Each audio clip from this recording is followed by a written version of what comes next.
Have you seen the constables in Portland? The new constables? Yeah. The new folks that are... it's kind of hard to not notice some of the time. Yeah. Really feel like they missed the mark with some of those constables. You know how they like go around and they're like dressed in like bulletproof vests and like they have all the fancy police gear? If you call them the constables, they got to be... You got to have them in like bowler hats and like they got to have truncheons and stuff. I really feel like Portland missed the mark here.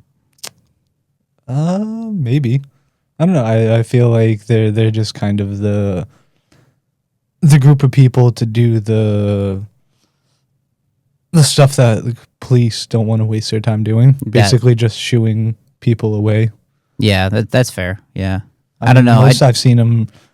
I mean, I haven't been in Portland a whole lot the past couple since they've done it, or just like walking around. But the most I've seen them really do is just kind of keep the bus stops clear. Right. I mean, could have used him that night where we saw the dude making a fire. He was lighting a Doritos bag on fire, I'm pretty sure. Yes. Literally sitting in the bus stop trying to light a Doritos bag on fire. Yep, I remember that. Warmth. I mean, it was a cold night, so it was totally valid. I get it. Like, we walked by, like, fair. Didn't we walk all the way to Novel that night? And then Novel was closed. And it was like, it was so cold that night. Yep. And yeah, I don't think any place was open. Really, was open because it was a storm. The pizza place was. Oh, yeah, where it was ours. Yeah, that was about the only thing that was open, really, because everything else was closed because of the snow. Yep. I just feel like with the name Constable, right? When you put a name like Constable in it, like you got to have like a bowler hat and like a black trench coat and like even the female officers should wear like those fake twirly mustaches. Just get a monocle. A monocle, you see, and then like if like a tourist asks them the time, they have to like whip out like one of those pocket watch. See, right? Like I feel like Portland really missed the mark calling them constables, and then they're dressed like normal police officers. Like we could have done like a whole Queen of England thing here and like had them in like these fancy like dress outfits, and then the tourists would have loved them. Have them walking around with red coats. Well, just like not in this city, they don't. Okay, sweet. Good morning, everybody. Once more, we are here at the Portland Media Center. This is episode 6 of Between the Piers now. Man, you've already lost count. Yeah. The thought process, like 6? I think it's 6, yeah. Thank you so much for your patience for this episode. There were a bunch of scheduling issues that arose this week. Thankfully, the Portland Media Center worked with me and allowed me into the studio to put this episode together outside of hours. So they have my gratitude this week. Shout out to them. Without them, I probably would not be able to do this. So really thankful for them working with me. My guest this week stepped in late notice. I basically told him all about the scheduling issues I had, and he said, okay, let's do it at 9 a.m. on a Saturday. Which, to anyone who is in tune in the Portland social scene like he is, knows that 9 a.m. on a Saturday is like the witching hour. So my next guest is My next guest is Aura's very own Kenny Williams. What's going on, my guy? Hey. Thanks for having me on. Thank you for stepping in very, very late notice. Okay, so can you explain to the audience what it is you currently do professionally and personally? Professionally, I'm a live audio engineer. I basically run a lot of concerts. Bounce around the city a lot. Or is the home base, but I've mixed or I've worked in just about every venue besides Cross and Merrill. Wow. There's a lot of venues in Portland, right? A decent amount. Yeah. Yeah, basically anything over... I don't really do any, like, bar gigs much anymore. I mean, they're just kind of a headache, realistically. But, yeah, as far as, like, venues that are, like, say, over 200, there's maybe less than 10. Less than 10? That's still a pretty large number, though. Would you say it's around 10 or around 10? Yeah, around probably 10? about a dozen if I'm like being favorable. That's a lot of. And then we got a couple new ones. You got Live at Madrid's that opened up. Where's that? Oh, kind of. I think that's kind of more down along the water. Oh, down by commercial. Yeah, I hadn't even heard of that. Yep. Cool. Aura is such an interesting building because it sticks out very much within Portland's general brick and brownstone that makes up the city, and now Portland has Aura, which is just this giant cube. Kind of, yeah. It still has a bit of the brick facade on it. Sure. But yeah, it's definitely a more. I mean, it screams more on the inside than it does on the outside. There's a lot of neon in it as well. Yeah, well, it's a club like that is kind of designed to be a club. You know, it's just a very European club-esque vibe to it. It's really funny you mentioned that because I was gonna say it reminds me of a club I went to when I was studying abroad in Bangor that was called, unsurprisingly, the Cube. To surprise to no one, the Cube was a gigantic cube. And when I saw Aura's general aesthetic, I was like, hey, that kind of reminds me of the club in Bangor. So that was a super neat connection there. I think when people in Portland think of a club prior to Aura, I think the closest thing we have is Bubba's. In terms of like a dance hall, like a place where you can actually like go and dance on a Friday night, I feel like Bubba's is like... Yeah, I mean, it still is. It's not like fucking Aura is the place you go dance on. Like sometimes we have those events, but it's a very mixed use space. What events do you have at Aura that are like kind of consistent? Oh God, we do a lot of like local stuff. Past few years, we usually do a lot of like fundraiser events. Okay. That's on like the corporate side of things. Obviously, we have the concerts everybody knows about, the dance nights here and there. But outside of that, the events, we do the Ronald McDonald fundraiser. Ronald McDonald House, sorry. Fundraiser, we do some Girl Scout cookie stuff. And you didn't bring any Girl Scout cookies home? I did. You did? Yeah, that was like a month and a half ago. Was I that get like a whole long bunch ago? of them. Oh, Yeah. Wow. That was a really long time ago. I thought that was a couple weeks ago. Well, I guess a month ago and a couple weeks ago aren't too terribly far off. Just a week ago. Are there like, because I understand that you guys have goth nights and you have like Afrobeats nights as well? There's also the downstairs club. It's kind of split between two spots. The downstairs club is just kind of like a small little dance spot. You know, maybe 50, 100 people tops. And then you got the big room upstairs, which is where all the event, concerts, like the event hall. Yeah. Yep. So I understand it. Getting to where you are now with Aura was very much a ground up endeavor that saw you working freelance a lot. What did that journey look like from the bottom to the top? Late nights. Late night. What's your latest night? Have you ever worked entirely through the night? Are we counting festivals? Sure. Yeah. So you worked the festival gig as well for how long? Oh, I bounced around a bit doing festivals. That was kind of where I started really cutting my teeth. Okay. A lot of the audio stuff, doing festivals. Some of them in Maine, some of them kind of regional, some in like New Hampshire, Mass, but most of them in Maine, New Hampshire, Mass, kind of the New England region. And that was, those were some long days. A lot of fun, but also some of the festivals and some of those scenes are rife with not the most professional. The most people unprofessional professionals? Yeah. Yeah. But that's kind of the music industry in general. Like, I feel like that's there's a facade at a certain point of like, oh, we're serious and like we take this shit serious, but like you're dealing with musicians. Sure. And we'll definitely get back to that. What festivals do you work? Like, are there any particular festivals that you remember? I did in Maine. I for a number of years did my buddy Josh's producer for the Point Reggae festivals that took place at Point Sebago and then later on at Thomas Point Beach and Campground in Brunswick. That I don't know if he's doing it again this year. Last year was kind of a leap year. But also he does a couple other ones like Maine Folk. And then some people know these names. I don't know how much popular they are these days, but back in the day we had Harry's Hill.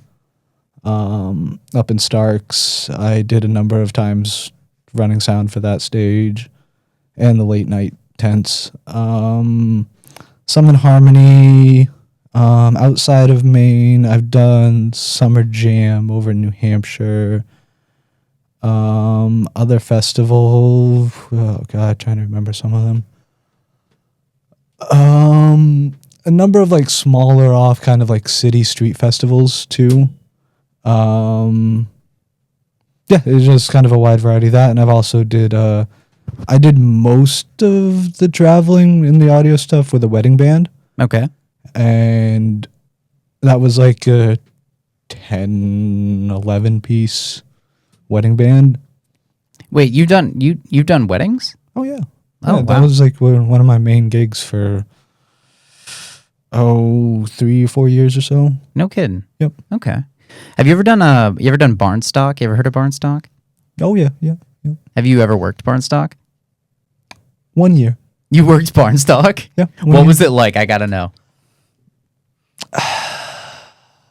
Now, see, I wasn't really there. I was kind of more helping him set up, like fly the PA and set up the staging and set up stuff. I wasn't there for like running audio for the show. Okay. But yeah, it was interesting. How do I? How do you explain Barnstock to somebody? It's like a. I don't know if I should use the term. Okay, fair enough. Then we probably shouldn't. It's an interesting group of people, I'll tell you that. But that's the thing. Like, I'm not like a hard judgment on it because I've meet so many different people from so many walks of life. Sure, it might not be my cup of tea, but like I'm not. There's no hate on. Like I'm not sitting here hating. Oh yeah, on it. totally. No, I know that Barnstock. All my friends back home really love Barnstock, and I don't know when are they doing it. They're probably doing it this year, aren't they? Probably. Yeah, I might go to Barnstock this year, just as like a single day thing, just to experience it, almost like an anthropological. I mean, like, it's just gonna be. Don't bring any good clothes. yeah, no, I'll tell you that. bring stuff you don't mind getting covered in mud. Yes. Yep, that's for sure. So you I mentioned mean, like if. I mean, you might like it. I know Barnstock is just interesting. It is just a number of. I don't know. It's a festival like any others. You know, people Sure. get drunk. People like to go through the mud runs, and people get all fucked up. Did they have no, that's fine. Did they have auto mudding as well? like Like automobile mudding? cars going through mud, Yeah. or is it Like, just like not people cars. slipping sliding, or like No, UTVs? it's mostly or, trucks. It's mostly like truck runs. Oh, You've never okay. seen those before? Well, I've seen mud runs. I've just never been to Barnstock, so I don't know what they have. Yeah, in it's terms like of, mud runs. It's just like a regular mud runs. Oh shoot! Like the people bring out the big trucks and they go fuck. Oh man, that is a Central Maine experience right there. All you hear is just. My. Yeah, Barnstock.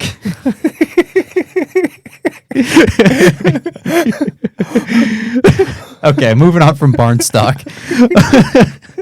I can elaborate further. No, you're good.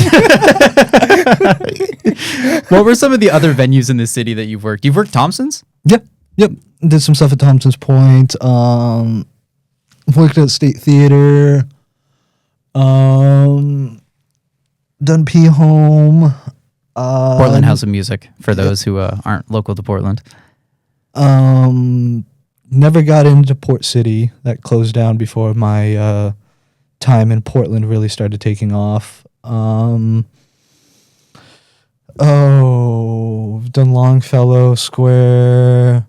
Like the actual Longfellow Square, the one in the West End, or is that like an yeah. actual? Oh, the studio venue. right there. The venue. Oh, there's a venue. yep, Right there's there. a venue right Yeah. there next to the statue. Yep. God, my mind's drawing a blank right now. It's funny. I've also did a year. Okay.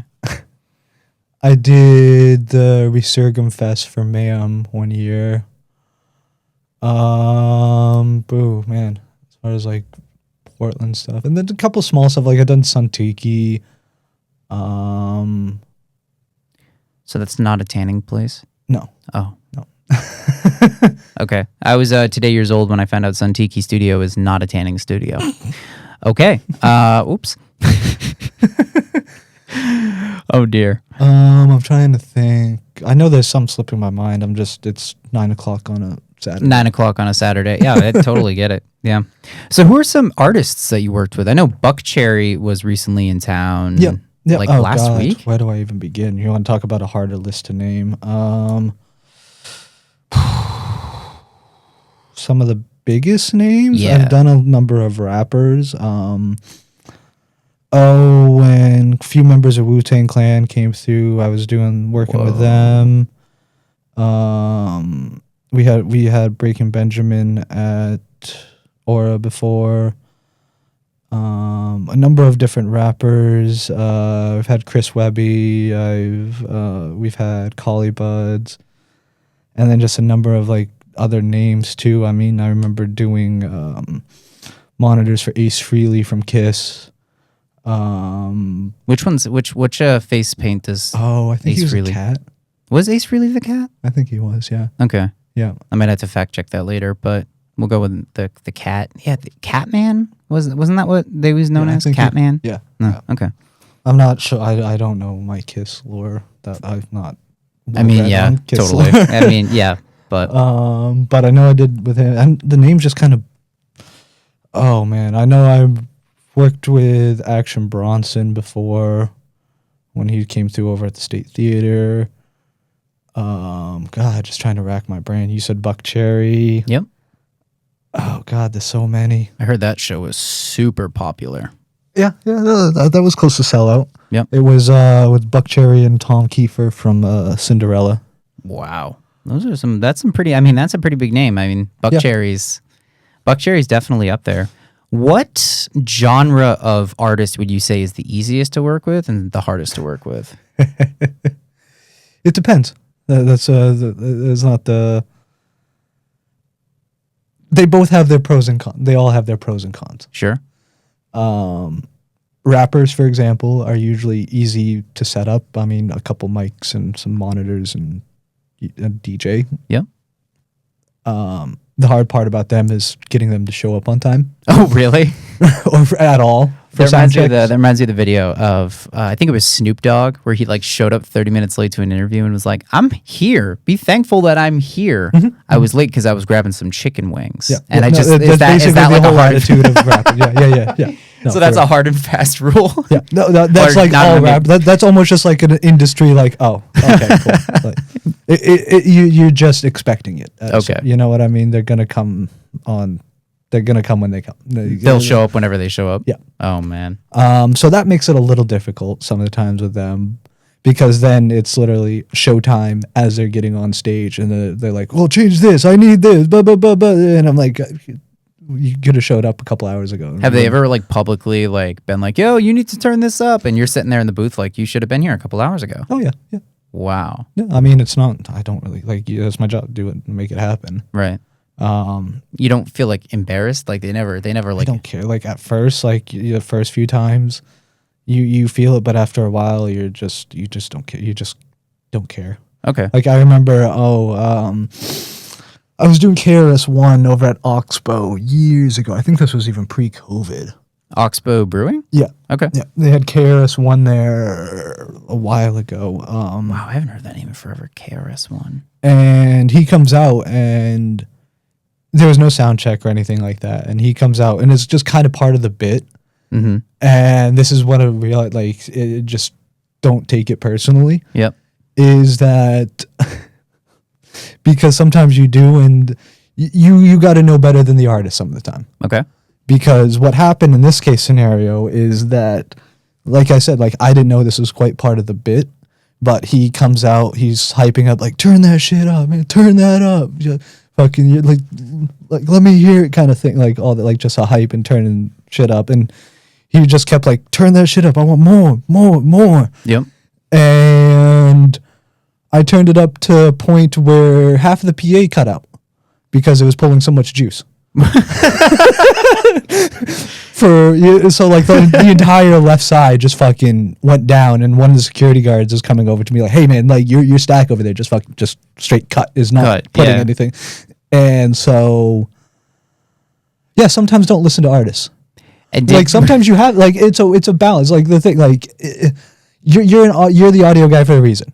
Yep. They're not audio guys. You know, like you both in your. I'm not telling them how to sit up there and rap their lyrics or how they should perform. Sure. You know, just as much like they can sit there and tell me how to do stuff, but like, and I'll try to accommodate them. But after a certain point, like physics is going to physics. Sure. I can't bend the laws of physics. Sound is going to sound. Yeah, And I can't bend the laws of physics for people. Like I can only do so much.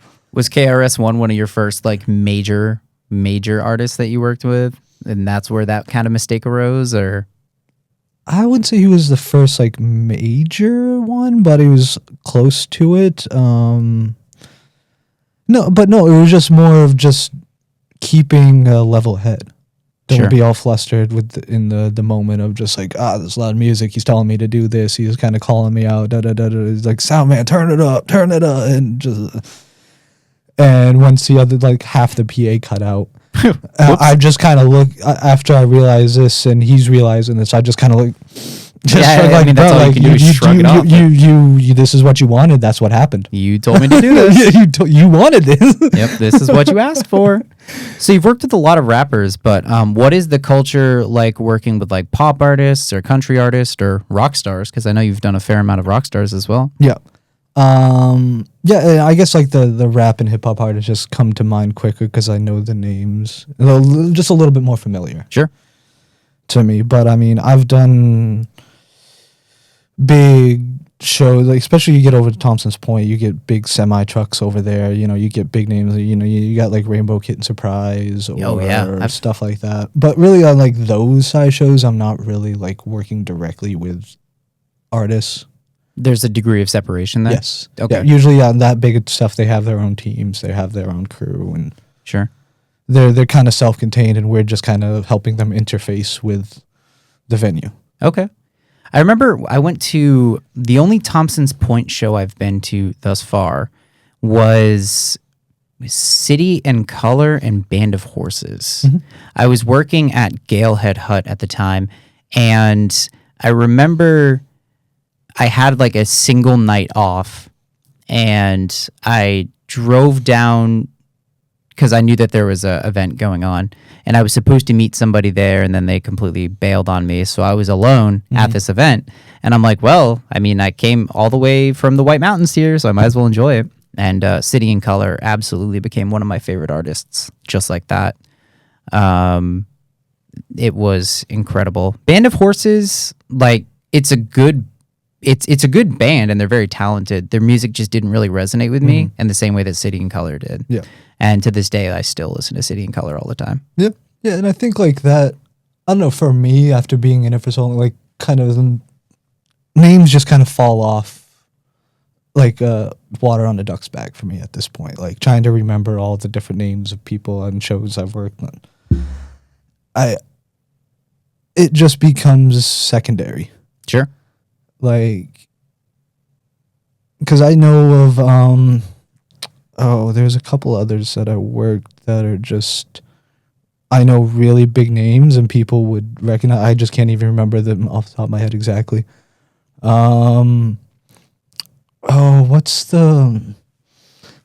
was one artist that came through the State Theater that was just a massive show. Was it Gracie Abrams? Yes. Yeah, Gracie Abrams. Yes.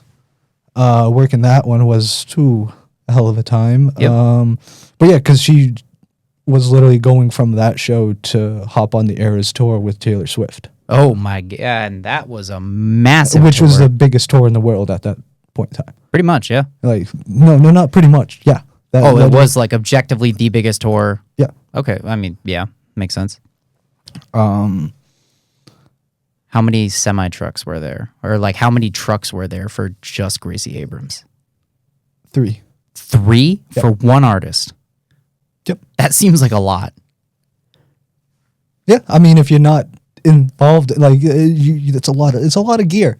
Yeah. And I think like a lot of people don't realize like how much gear all this shit is. Like, and how much stuff is really put into the logistics of running shows has always been fascinating to me. Yeah. Because just how many moving pieces there are, how many different bodies are there that have certain technical skills, and getting them into the right place, the right time to run everything, get everything set up, and then to run the show, and then to pack it up at the end of the night and do the same thing the next day. Yep. Yeah, no, and for the audience, it looks so smooth and flawless, but it requires so much work for it to look like that. Yeah. Well, that's the thing. Like and it's very much the same thing with like the audio engineer position. It's just like when everything's great, nobody knows you're fucking even there. Yeah. But when something goes wrong, everybody's looking at you. So what's something that listeners like generally like will hear every day and they don't realize takes an intensive amount of engineering in terms of audio? Does anything immediately come to mind? Reframe the question. I'm not sure. sure. Like, what's something that listeners hear and they don't really know how much engineering went into making that thing? Well, just any mix or recording. Any music in general? Yeah. Sure. Just be like any just regular, like full band recording. Most people, I don't think, have any real understanding of what all goes into it. It's not like you just sit down the band and they play a song and then they go away. You know what I mean? It's lots of tracking. The drummers going in, and it depends. Like it's context. Like that's anything within the music industry, music in general. It's just context.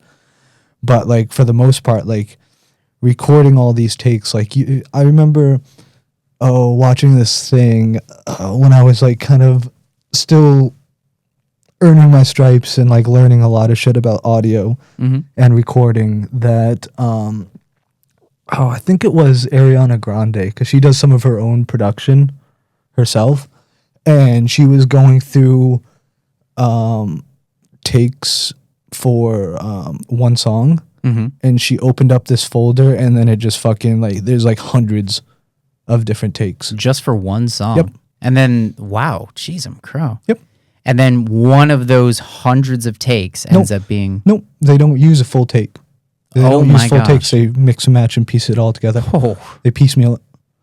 And it ends up sounding super fluid. Yep. That's insanity. Yep, that's how most like recordings at like the higher level happen. That's not usually one take. It's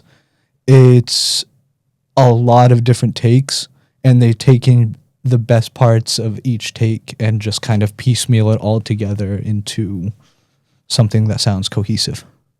And all like it was done in one take. That's absolutely, I would have never thought that. Yeah. And it's just second by second, like 3 or 4 seconds here, 4 or 5 seconds there. Yeah, well, because you think about like you're really specifying for tonality and inflection and making sure, like, because the thing is, it doesn't hit the same. Like if you're recording an artist and it's supposed to be a crescendo high note. Yep. And one of the takes is kind of there, but could be a little better, or one of the takes was like flawless, but the next 4 bars after it were so like you want the intonation that you want, or like say you're a rapper and you spit a bar but it doesn't have the aggression. It's going to be weird if you're just sitting there rapping, aggressive lyrics, and you're like, "Hi guys," like what I mean. Like talking exclusively about DMX right now. Yeah, we talk about just aggressive lyrics. No, it's just any rapper. Like you're not going to want to be sounding like a fucking pencil neck. Fair. When you're talking about shooting guns and selling drugs. Fair enough. Like you know what I mean. Like yeah, no, that's very fair. Yeah. It doesn't quite fit the context. And this is what I was saying, like everything in music is generally context dependent. There's no right or wrong. It's just what fits the context. Well, yeah, what you're trying to... You got some, like I said, you got some nerdy sounding dude that's rapping about, how he's so hard and, he sells drugs and, is a gangbanger. You're like, it doesn't fit. You know what I mean? It doesn't quite match the vibe. Sure. So like, and that's the thing with these little intonation things when recording or even in live, like that is so important. Like that performance can really make or break a song. Sure. So bringing it back to like the Portland context, what are some funny stories you have from working the Portland music scene? I know we have a few. Oh God. So many of them have just become lost in the gray matter of my mind. That is so tragic. Because I bet you have some absolute zingers. The only like the really top of the top stuff really stands out. I remember one thing that I still like telling is the very first emo night we had at Aura. Okay. We didn't know what to expect really. We didn't bring the barricade out or anything like that. So, long story short, people ended up, and if you've ever been to Aura, the stage is kind of like vaulted up, maybe like 4 to 5 feet in front of like the pit area. Was this, you had the emo night upstairs? Yeah, we always do. Oh, I thought, no, goth night is downstairs? Bro, how many times have we had this conversation? Oh, no. There's a big difference between goth and emo. Like, careful getting those mixed up. You don't want to get those mixed up. Okay, all right, fair enough. Yeah, all right, well. 2 different things. Got it. I mean, from the outside looking in, sure, they look pretty similar. In all reality, they're not that different, but there is a difference. Sure. Anyways, back to the story. Didn't have barricade up, and like I was saying, like if you've been to Aura, the stage is kind of like elevated a bit, pretty high from the crowd. But with no barricade there, we had no security kind of in between the front of the stage and the audience. The audience was just like flat. Exactly where this is about to go. So going through it, people started, as we're getting into the night, later on in the night, people started to crowd surf. Yep, stage diving. Yep. Yes, and some people crowd surf their way onto the stage and would kind of jump back. But this one guy managed to basically vault himself onto the stage. Because he's just like, okay, cool, I see other people doing this, and I'm going to do this. And now he's a big dude. Okay. He's a big boy. Probably reaching closer to the 300 mark. The big boy, and he's pretty fucking drunk. Oh, I see exactly where this is about to go. So he vaults himself onto the stage, and he kind of like rolls over onto the stage. He gets himself up there somehow, by the grace of God. Somehow he gets himself up there. Props. Yeah, that in and of itself is kind of impressive. And not messing anything else up, not unplugging and not fucking. Yeah, that's a pretty tricky movement to do, especially when inebriated. And that big, yeah. Anyways, he gets his bearings up on the stage, and he's just like looking back at the crowd, just kind of stumbling back, like left, right, kind of like wobble back and forth, kind of getting his bearings. And he points out to the crowd like he's going to go for stage diving. And mind you, like I said, this dude is a big boy. He's like pretty large lad. Yeah, he's a large lad. He's probably pushing close to 300. Yep. If I had to guess. Yep. And he sits there, he points, and I'm sitting up in front of the house. I'm seeing this whole fucking thing because I can see all over the whole pit there. Did you see the eyes widening in the crowd? Yeah, like literally. The people I saw that are right below him. I saw the people, and they were like literally like waving their hands. No, please, no. People were scattering. People were moving because they saw what was coming. And this dude, just being too drunk, just fucking just like drunkenly just kind of stumbles himself forward, jumps forward. Just full Jesus, like arms right out, crossed. And you just see the crowd part like the Red Sea. And Moses, just fucking the crowd just like noped the fuck out of that so hard. And you just see him just fucking, it was like it was just like a weird, like a half second, like he was almost hanging in the air. And then all of a sudden you just hear, boom. Just goes straight belly flop right onto the fucking concrete floor. If it was a movie scene, Ave Maria would have been playing, and it would have been in slow motion. Yes. Oh my God. Quite literally, yeah. And just most people in the venue saw this happen. The musicians saw it and everything, and literally for a split second, even the musicians stopped playing, and like it was just a micro fraction of a second. You just hear this, ooh. From like everybody in the venue, and the musicians stopped playing for like a half second. There was like a quick like, and and then they realized they're still playing. They kept playing again, but there was like a collective like, oh. So most people saw it, and absolutely everybody in the venue felt it or heard it. Yes. Okay. Yep. Yep. That reminds me of you ever watched? This is a crazy connection. You ever watched Shrek 2? Yes. The second Shrek movie, Yeah. at the very end where they're doing the concert, and then Shrek goes to crowd surf. Yeah. Same. And everybody parts except for Fiona's like Beacon Frise dog that she gets, and like I don't know, I guess Shrek completely landed on the dog, and Yep. Same vibe. Same. Very similar vibe. Yep. and you got to see that live. It's so funny. Yeah, and then another story. This wasn't like during a show. It was we were having a burlesque show there one time. Okay. Like I like the burlesque shows there. Okay. But mind you, like this was during the setup. This was during the day. We were doing checks and everybody was doing rehearsals. So and this stuff is like before that. the artists have even gotten there. No, they're there. Oh, they're Like, there. The Okay. troupe, the dance troops are there and everything. They're just doing their rehearsals, going around. So there's probably 4 men and like 50 women just running around the venue, all around, like all Sure. over the place. And I say that because at one point, a couple girls come up to front of house saying that there's somebody in the green room. Somebody got in back downstairs in the green rooms that nobody shoot. knows who it's supposed to be. Okay. And our first thought, there's no security on site at this point, nothing like that. So me and Josh, the LD, were like the only actual guys kind of in the room at the moment that anybody could tell or go to. And my initial reaction was just like, okay, this is a burlesque show. Oh, fuck, some fucking creep is... All right, let's go. Let's get them. Yeah. Yep. Go down through the green rooms. And as we're going through, the girls was pointing, oh, they just went that way. They just went that way. Like, So you're like getting ready to like you're getting all amped up to like tackle a dude and like throw him out. Yeah, I don't know. I don't know what. You don't know what to expect. Yeah, I'm just like, okay, this person's got to go. Yep. Whatever. And I'm basically like on a wild goose chase going through the venue, coming up all the way up by the main lobby, and me and Nick, the production manager, who was also told about this same time.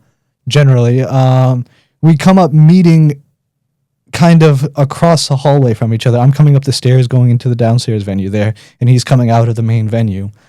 And we just stop and see just this woman, just very obviously mentally not well and checked out. Yeah, mentally checked out. Yep. Just fucking straight naked in the main lobby. No. And it was only just me and Nick at first in the lobby. And we're just kind of looking at each other like, how do we handle this? Yeah, like, what is the correct SOP for something like this? I don't want to.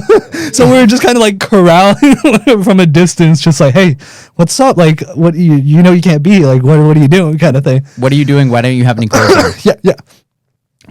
And then Missy, the leader of the dance troupe, came out and found like a shirt and put it on and stuff like that, and kind of like stayed with them until the police came. Okay. But no, just the hilarity of just like me and Nick just like looking at each other with this fucking naked woman in the main lobby of the venue, and we're just like, what do we do? What do we do? Yeah, like how do we? I've never been trained in this. Like, how do we handle this situation? Because I don't feel right going hands on here. That's not the right move. That's not the move here. Not remotely. But she is obviously unstable and needs to be taken care of and corralled in some way. So we're just like, hey, what's up? People wonder why at the end of every episode of Between the Piers I say "Stay weird, Portland." That's why situations like that, and situations like ones that I'm sure we'll probably get into a little later. Just the social absurdities that we've experienced here in Portland. I mean, gotta love the little fire pit in the bus stop. Yeah, like the fire. Yeah, the guy burning I think it was a Cool Ranch Doritos bag in the bus stop. Yeah. I mean, like, I get it. Like, Do you think it was a fucking cold night? But do you think that nacho cheese would burn better than Blue Ranch? Or like, which Doritos flavor do you think would burn the best?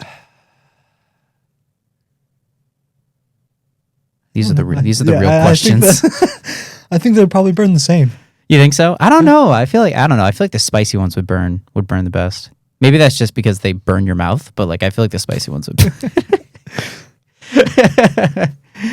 Oh dear. Have you ever had to rescue like a disaster event or a disaster project? Well, describe disaster. You tell me. Like everything has gone completely sideways and you got to come in and save the audio. Maybe something cuts out or Oh yeah, I mean there's just something. Yeah, that's audio and that's like nothing. That is a common occurrence. It's not like some wild, rare thing. Like shit's gonna happen. Sure. Like it's not a matter of if but when. Sure. And you know, like technology is gonna technology. Yep. And you just gotta like kind of develop a thick skin around it. Yeah. Like sure, something happens, you fix as long as you fix it. Like that's the biggest thing. Like as long as it gets fixed in a timely manner, nobody really cares that much. And I think it's really important to keep a level head in those situations, right? Because Oh, yeah. you're under a lot of pressure in those moments, especially when it's a large event. Yeah, well, the thing is that you let it get to your head, you're just gonna make it worse. Absolutely. You know, if you're thinking like, oh, this is messed up, I gotta fix this. Fuck, I gotta fix this. Oh my god, everybody's pissed. Everybody's looking at me. I gotta get this fixed. You're not thinking about what actually needs to get fixed. You know what I mean? You're just collapsing under the pressure of everybody else's thoughts or what you think everybody else's thoughts on it are, and you're not actually paying attention to the thing that needs to be troubleshoot.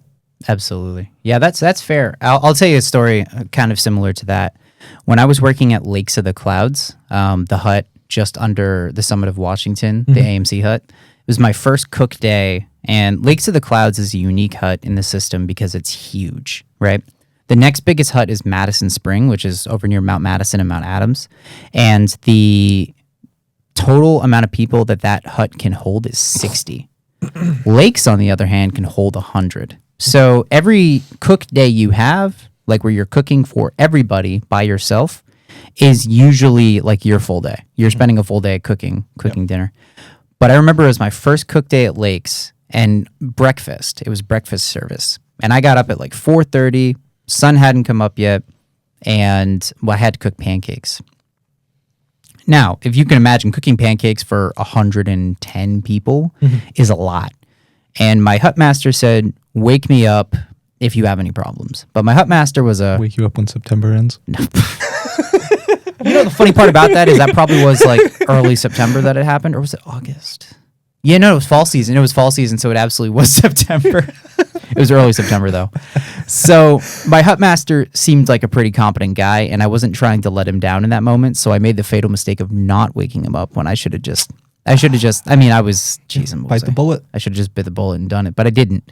So I tried to do it on my own, and it was like I just couldn't get the griddle right. Because like you're not using a standard griddle, you're using a griddle that's been airlifted in there, and you know, one side burns more than the other, and they're all temperamental in that way. So when I did finally wake him up, I had made like maybe 2 good pancakes, and I woke him up like maybe 30 minutes before we needed to have breakfast service. So he wakes me up and he goes, so you're telling me that we have to do 2 hours worth of work in 30 minutes? And that's when I realized, I was like, oh, snap.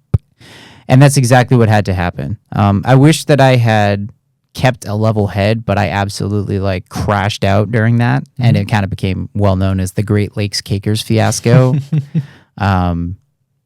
Yeah. So, I mean, it's just really important in those situations to keep a level head. Well, because like the thing is like, sure, you can get all freaked out and let your mind run the marathon or run the sprint. Yep. But what is that really doing? Like, it doesn't really do anything. It's not helping you at all. It's not really doing anything. It's just scratching this, oh, fuck, itch in this kind of primitive, like a self-soothing primitive. Yeah, that's fair.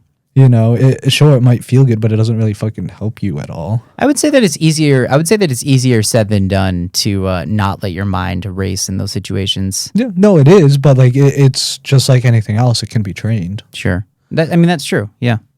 So you work a lot of music events.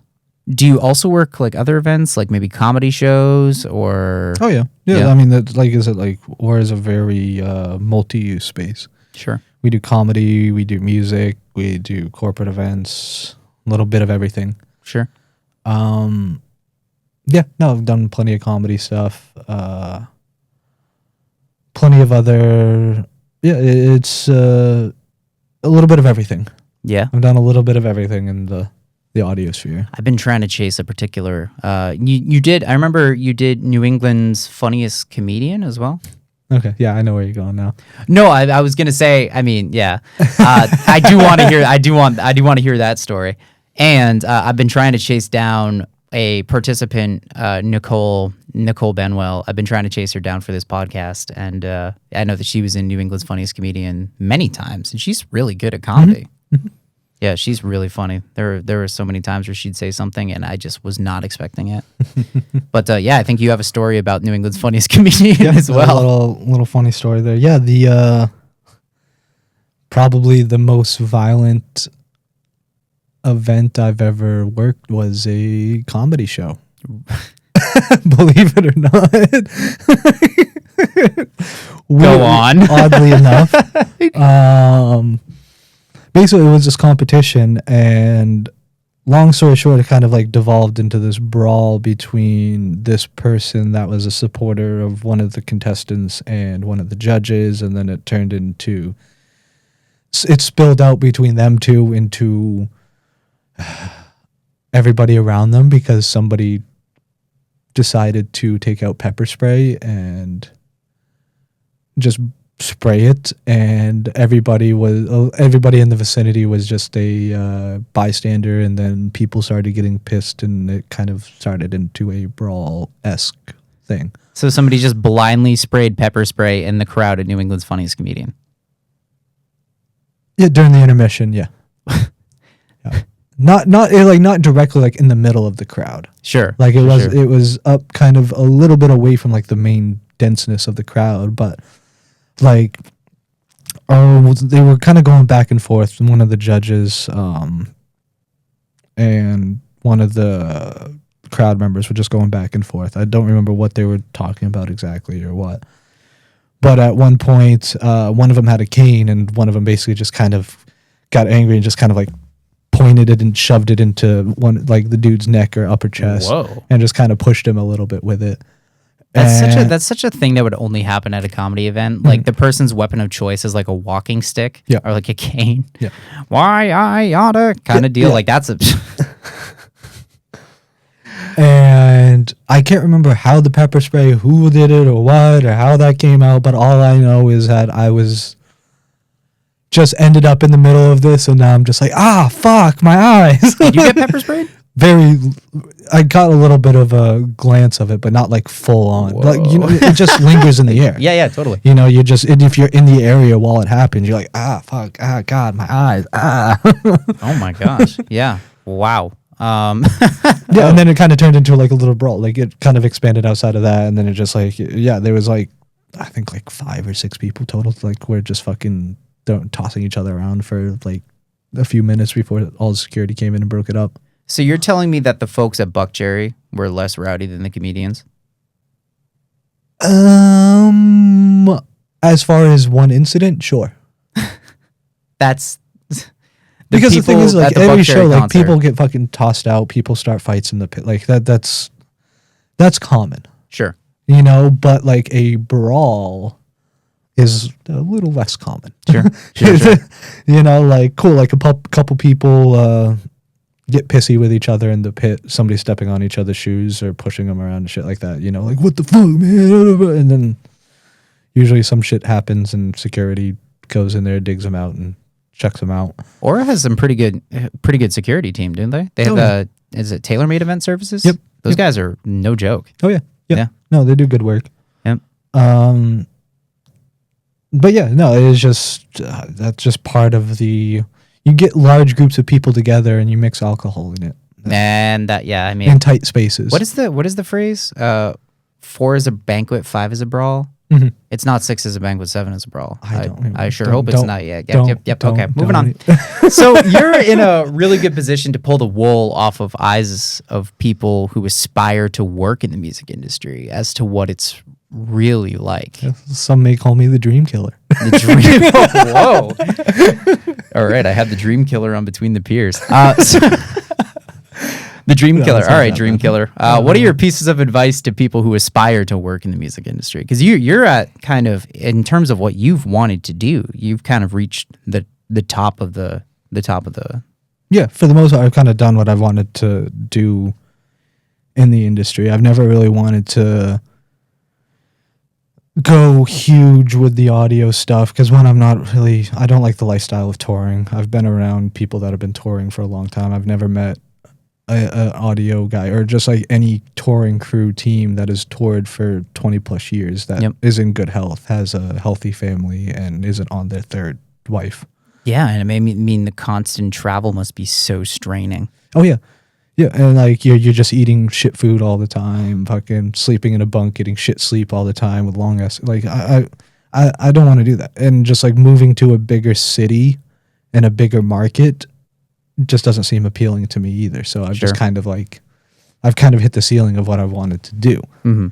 And I think that's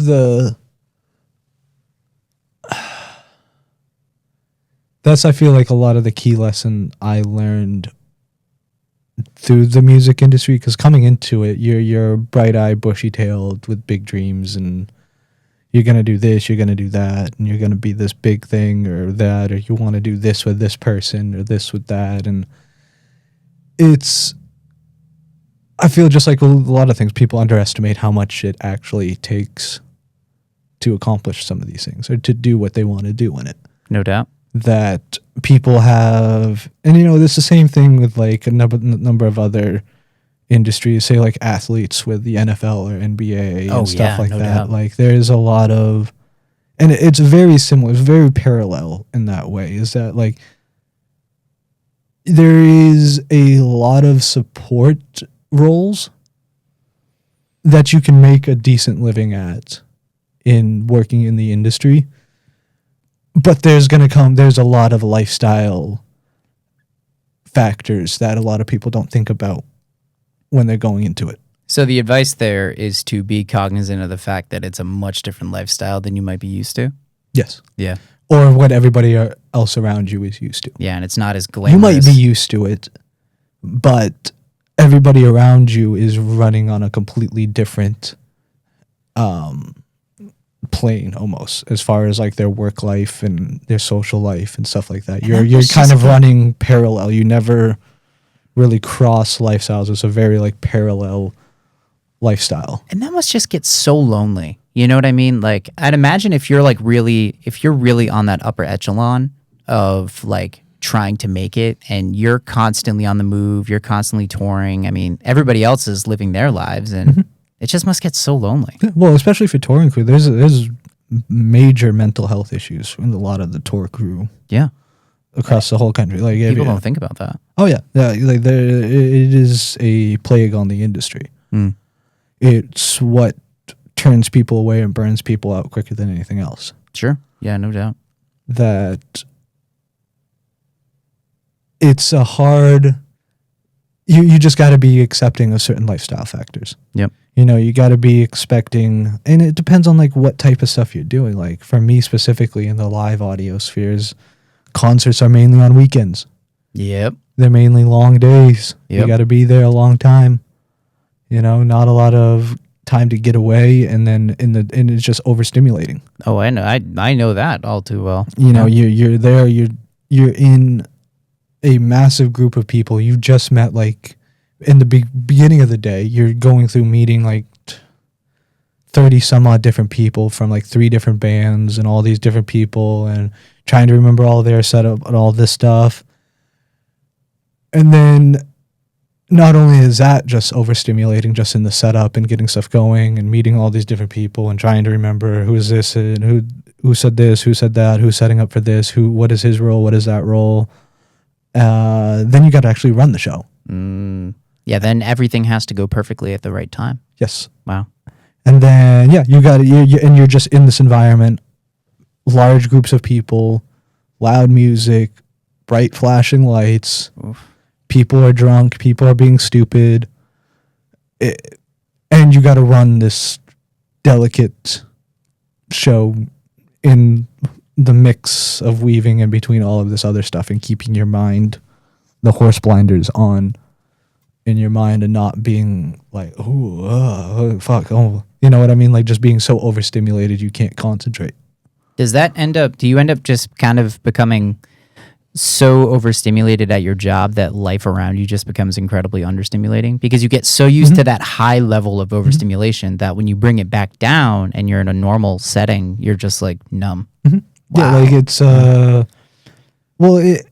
it's not that you can't get back to it, it's just more of a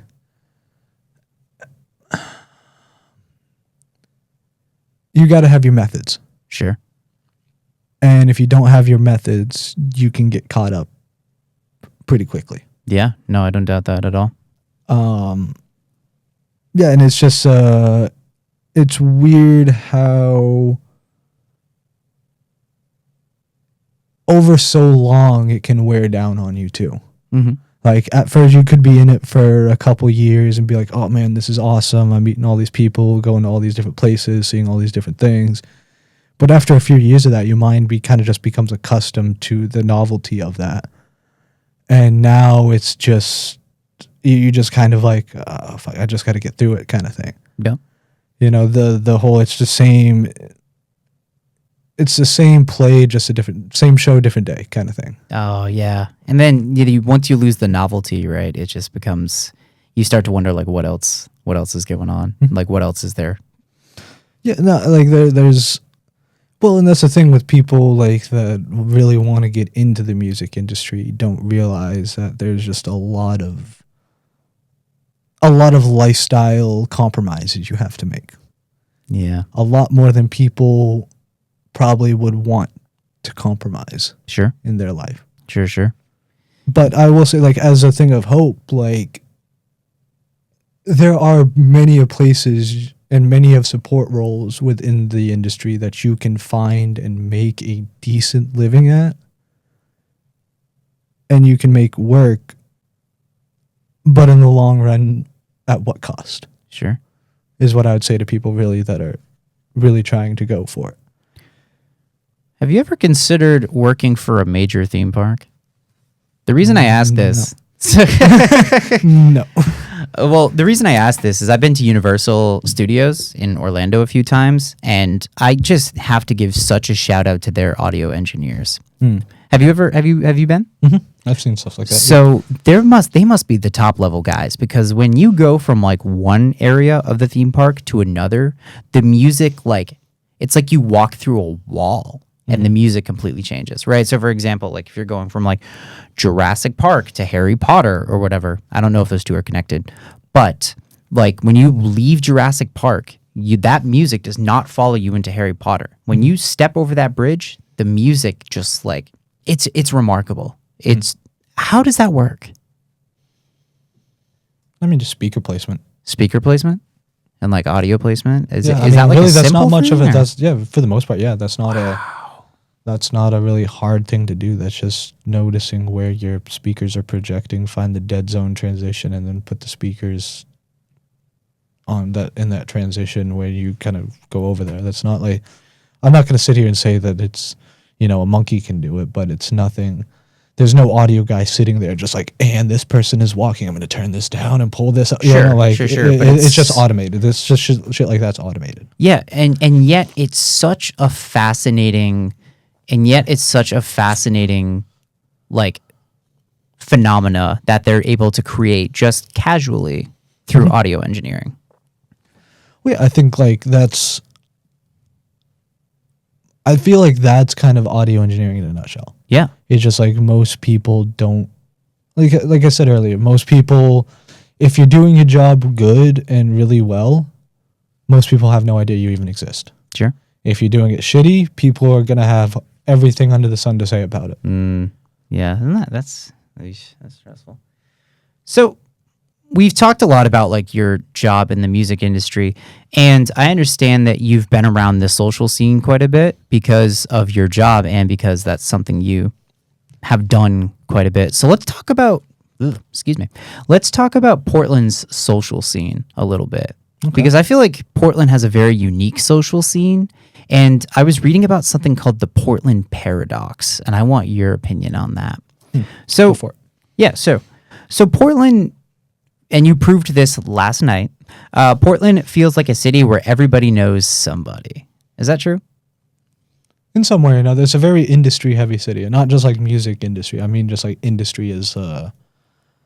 There are a number of people that work tangentially to the lifestyle. You know what I mean? Like they work a lot of weekends. There's a lot of bars. There's a lot of restaurants. There's a lot of hotels. There's a lot of like tourists. I mean, Portland's a tourist town. Like that's basically when most of its economic drive comes from is tourism. Yep. So people that are in the industry tend to know a lot of people that work those types of jobs that cater to that economic driver. I mean, you proved that last night when we went to Hunt and Alpine Club, which, by the way, I'm a little disappointed by entirely because it's not meant for hunters and it's not meant for alpinists. I went in there. I was going to go in there with my full like wool coat on, with my long boots on. And I walked in there. I didn't, thankfully. And I walked in there and I was like, this aesthetic is not for hunters and it's not for alpinists. Having said that, what an incredible bar that is. Yeah. But yeah, you knew. Oh yeah, no, I knew Blake there. Yeah, bartender. You knew the bartender. Just casually. He walks in, hey, how's it going? And I was like, wow, that's pretty cool. Yeah, I mean, there's a lot of that. And that's the thing, like, with Portland, there's a lot of that, almost more like surface level knowing people. Like, and I think this is what you're getting at with, like, the Portland Paradox, in a way, is that, like, there's a lot of trains passing in the night vibes. Yep. You know, like, there's not a lot of,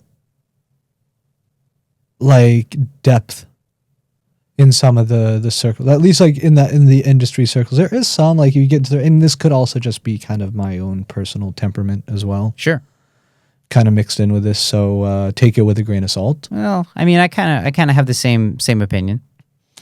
But yeah, there's just not a lot of like depth in the social scene. Like a lot of people, like I can go around town and know, like, go to many different places and know a bunch of different people, but none of those people I'm talking to on a daily basis or even weekly basis, and outside of when I see them in person.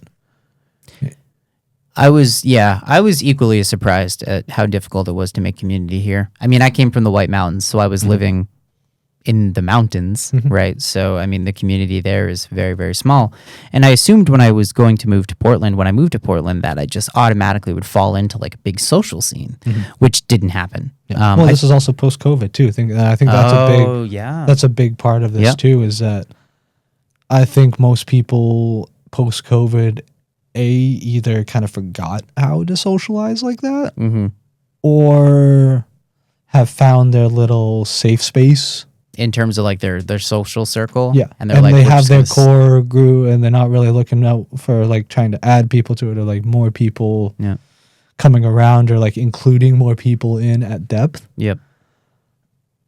And I just a number of things, like, and I think it's more just because like this isn't a Portland specific thing either. I think this is a very much a cultural symptom. At large. Yep. That,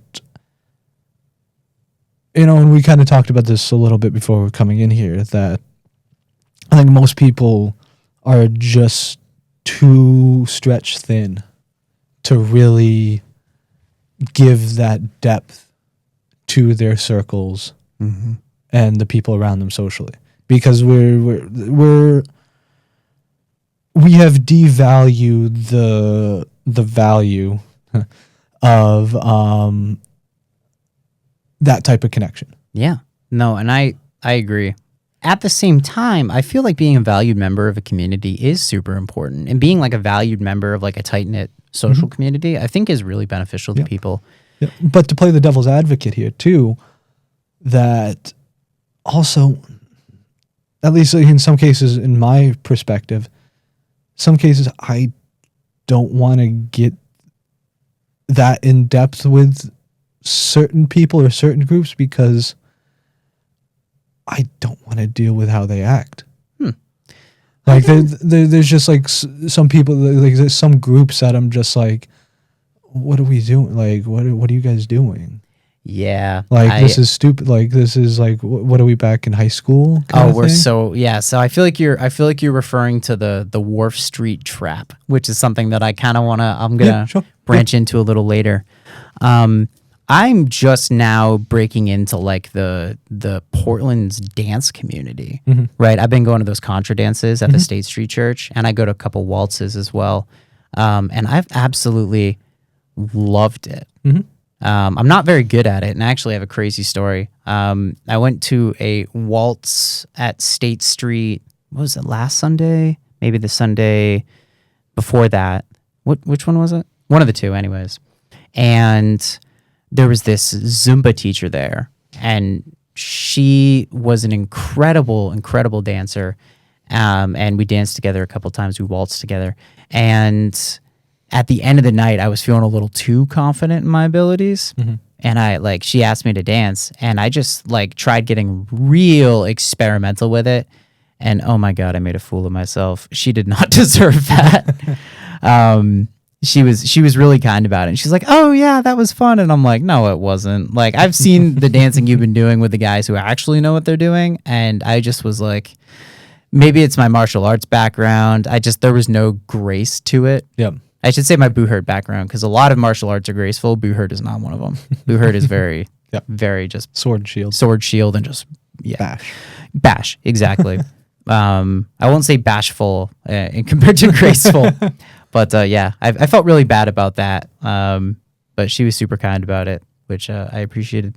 But I think the thing is, I think you're touching on like, why do you feel bad about it? Cool, you did a little experiment, and I think like I'm pointing this out because I think like this is kind of hitting the nail on like some of the issues socially.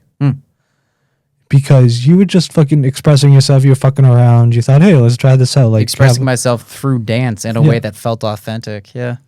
So why, and that's, I feel like that's kind of part of the problem. That's kind of the wall in between a lot of people socially. Yeah. Is that they don't feel comfortable expressing themselves authentically because they fear they're going to be the butt of some joke or end up seeing themselves on fucking TikTok or whatever fucking the next day doing something fucking stupid or the butt of the joke of some girl's group chat kind of thing, like or guys group chat, really. Yeah. I mean, you ever see the video of oh gosh, it's the video, and it must have been like a Halloween party, and this dude is very, very not, he's very, very intoxicated.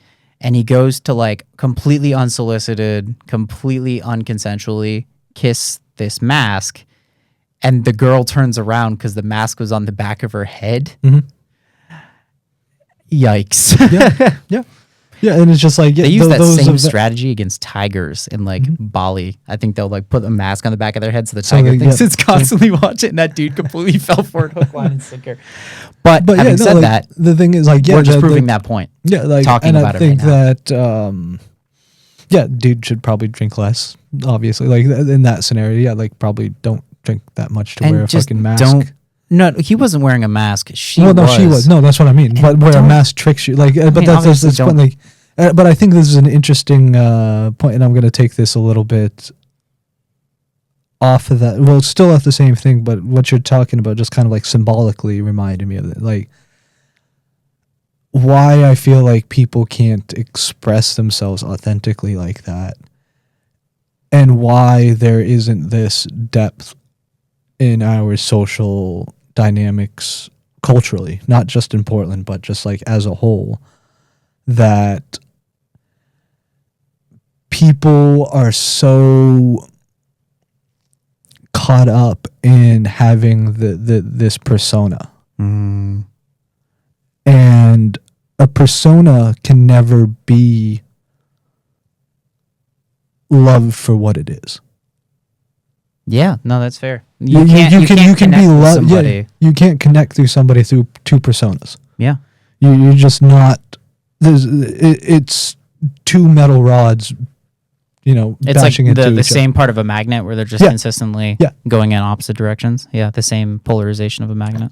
And the thing is that and why I feel like a lot of people feel empty, even if they do have like some type of connections with people, is that because their persona is what is getting the praise, the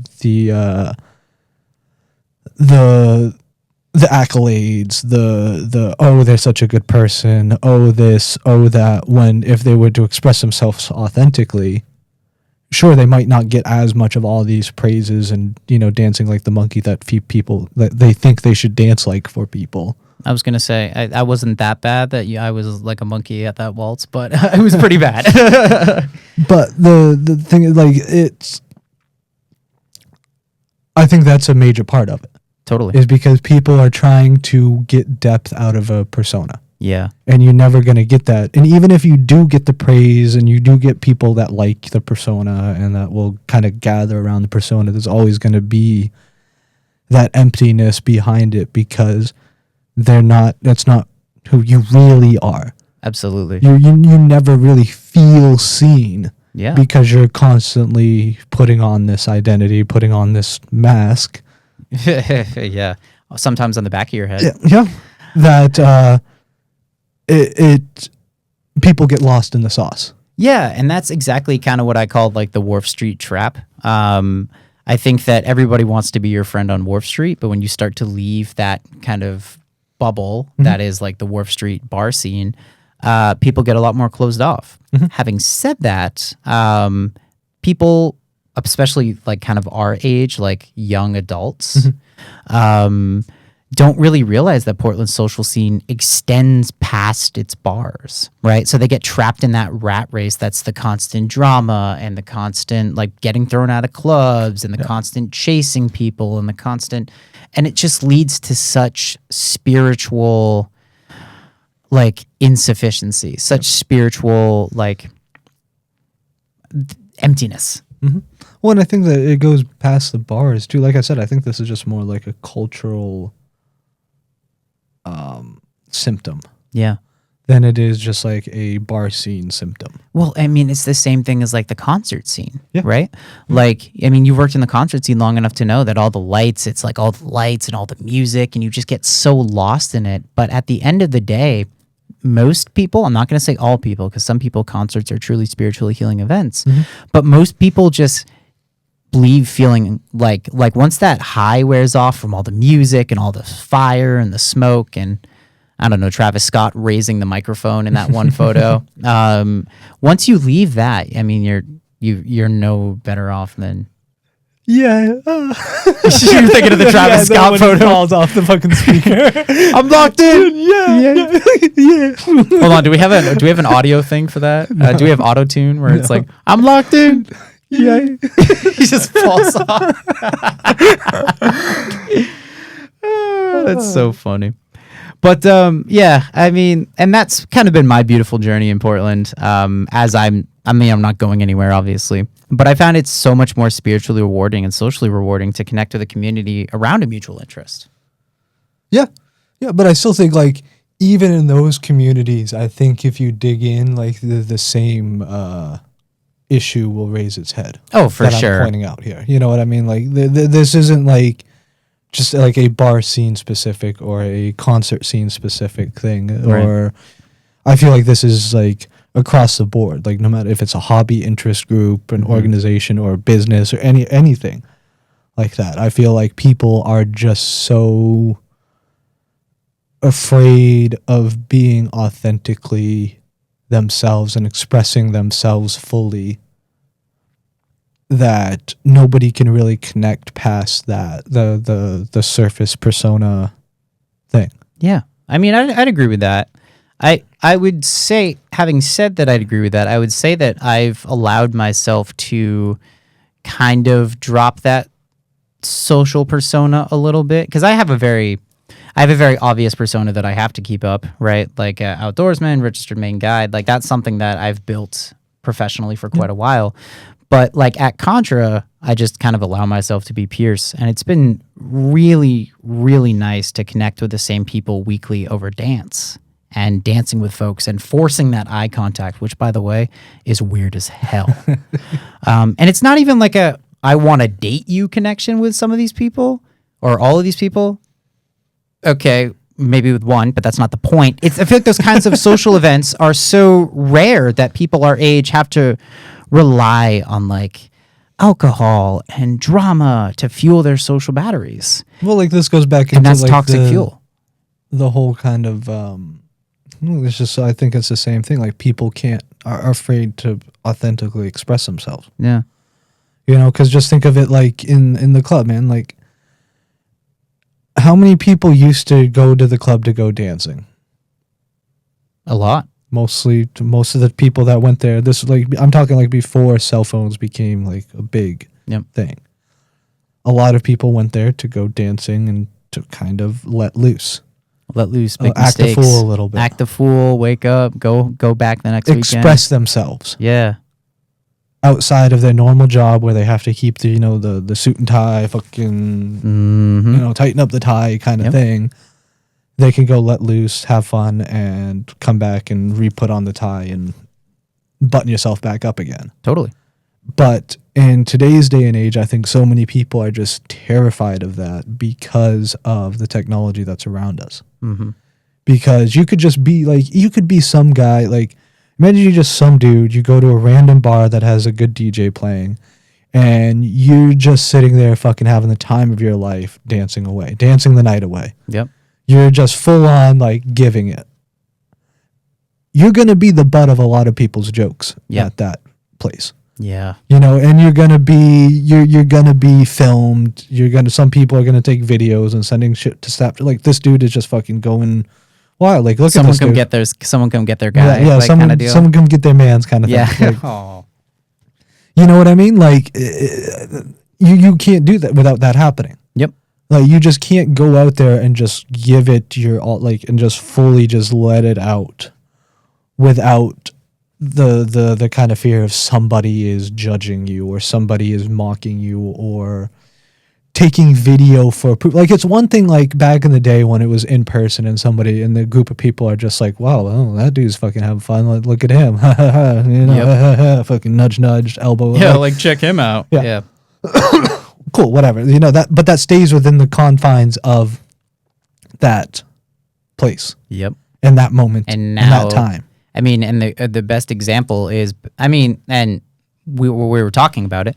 The best example is the guy who kissed the mask on the back of the girl's head, right? Yep. We're talking about it right now. Yep.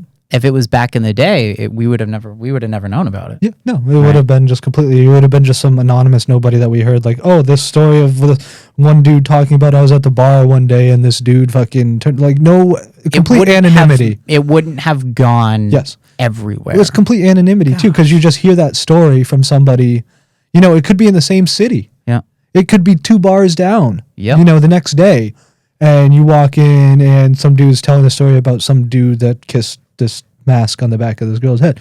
Cool, funny story, ha ha, ho ho, cool. You know, for everybody there, it's just it's a funny little thing and cool. Like, if that dude would have been there, yeah, it might be a little embarrassing for him in the moment for it. Yeah. But past that, it's not going to haunt him. No. You know what I mean? Well, it's just like, because this is like, I don't know why this is kind of funny. It's just kind of like, not really vulgar, but like you shit your pants back in the day. Dude, I haven't. Well, no, like I was talking like pants since.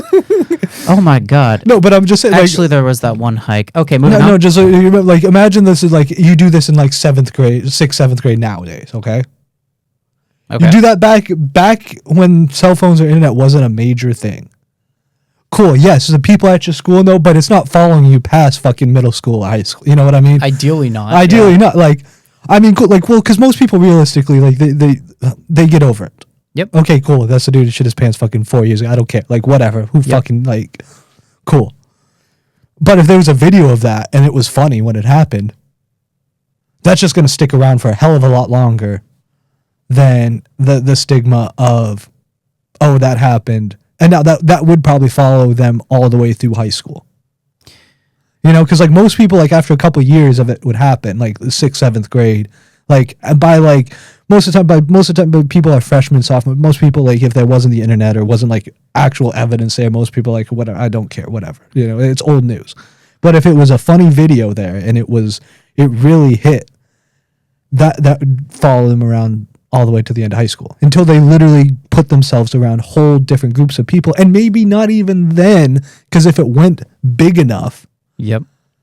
People that he left the high school for and he's now going to college, people are like, there's some dude sitting across the room at his dorm, like, wait a second, are you that kid that shit his pants in that video? You know what I mean? And that's wild, right? And that's absolutely wild. And so herein lies the Portland paradox, if you will, right? Portland is super easy and it's a friendly place to visit, but gosh, you know, it's very hard to break in socially. Mm-hmm. So the problem arises where technology and the fact that any blunders you have socially can follow you well beyond the moment. Mm-hmm. So you have to be hyper vigilant and you have to hyper analyze every single social interaction you have, every single social blunder. Well, you don't have to. That's kind of what people tend to do to avoid that. Of course. You know, I'm kind of more advocating for just express yourself, whatever that is. Like, be yourself in the moment. There's no right or wrong in that. Like, it's not a moral stance.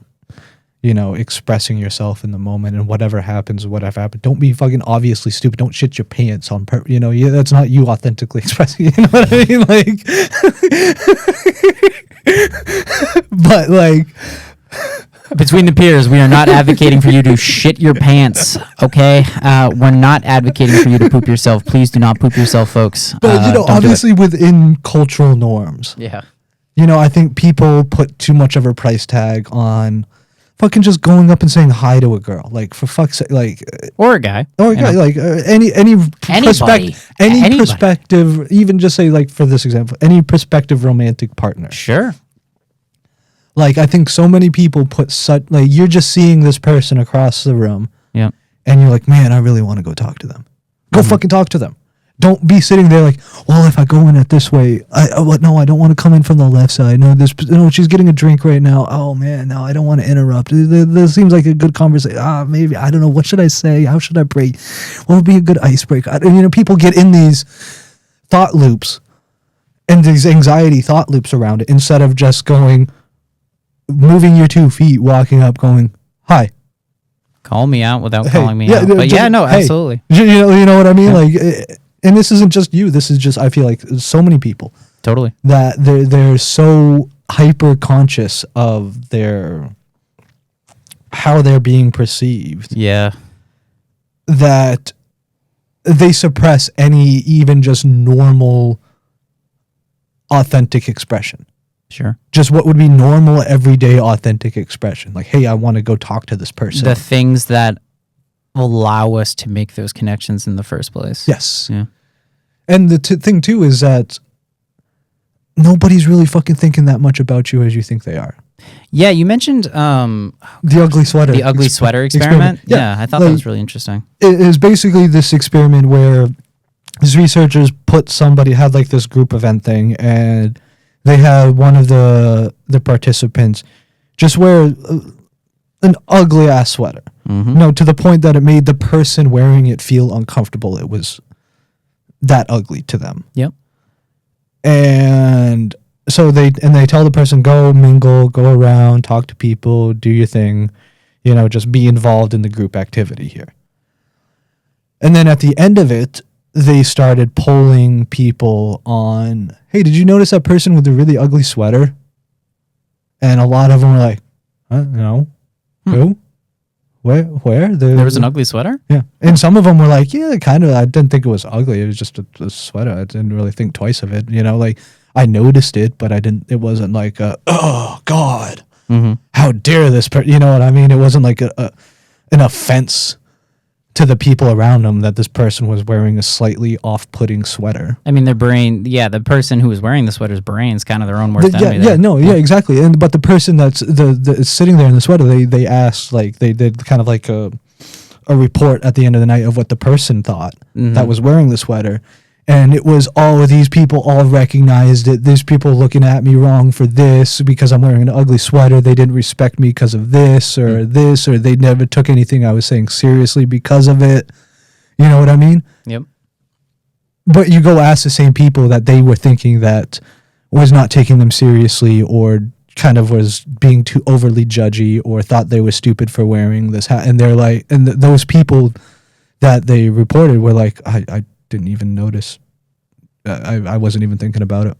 It didn't even cross my mind. Yep. So, like, realistically, most people are not thinking about you as much as you like to think. And this is just kind of the persona thing, going back to that. Yeah. Is that you're trying to too carefully curate this persona, that you keep going in circles with it and keep going in circles. And you just talk yourself out of it. You just get so you're built up out of it. Instead of just like, I want to do this. Yep. I'm going to do it. It's, I want to do this. Well, maybe I shouldn't, but what if this? But what if this happens and then that happens and then this happens and then, she tells all the friends and then I walk out and I get hit by a bus and you know what I mean? Like, it just runs off the rails. And then you just don't do it in the first place. And then, then you just still suck sitting there. And then afterwards you see her get up and walk out and never going to fucking see her again. And you're just like, and then I wish I would have done it. As spiritually empty as you started. Yes. Yeah. And because the thing is that, like, and I say all this because look at the actions that you want to take and look at yourself in 50 years. Yeah. Put yourself in your shoes 50 years from now. Would you have wished that you would have taken that action? No matter what the outcome was of it.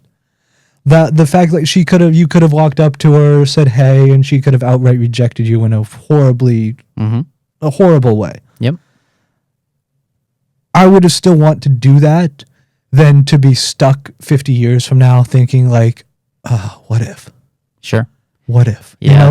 I would much rather just express myself authentically and just let the cards fall where they may than be sitting near my deathbed thinking, what if? I think that's a pretty solid note to end this episode on. Yeah. Yep. Wow. Thank you, Kenny. Thank you, everybody, for listening to this episode. It definitely is coming out a little later. Scheduling conflicts arose, and hopefully we'll be back on track with some awesome new guests in the coming weeks. Thank you so much for listening, everybody. And as always, stay weird, Portland.